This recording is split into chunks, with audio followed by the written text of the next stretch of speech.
कभी कभी हम वही चाहते हैं जो पाने के लिए सबसे मुश्किल होता है। जंगल में एक भूखी लोमड़ी अपनी तलाश में चल रही थी। उसकी आंखें चारों ओर घूम रही थी और वो सबसे अच्छे शिकार की उम्मीद में थी। अचानक उसकी नजर एक अंगूर के ढेर पर पड़ी जो एक ऊंचे पेड़ की शाखा पर लटक रहे थे। अंगूर देखकर लोमड़ी के मुंह में पानी आ गया। वे छलांग लगाने लगी, लेकिन अंगूर हर बार उसकी पहुंच से दूर थे। लोमड़ी ने एक शाखा पकड़ी, दूसरी पर कदम रखा और बार बार छलांगे लगाईं।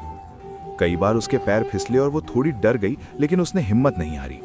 आखिरकार वो थक कर एक तरफ बैठ गई और उसने कहा, ये अंगूर खट्टे हैं। लेकिन उसके दिल में एक बात रह गई, अगर मैं धैर्य और मेहनत के साथ फिर कोशिश करूं तो शायद ये अंगूर मेरा हो सकते हैं। सबक। इस कहानी से हमें ये सबक मिलता है कि कभी कभी हम जो चीज़ तुरंत हासिल नहीं कर पाते उसे नज़रअंदाज कर देते हैं, लेकिन मेहनत, धैर्य और हिम्मत हमेशा किसी न किसी दिन सफलता दिलाते हैं।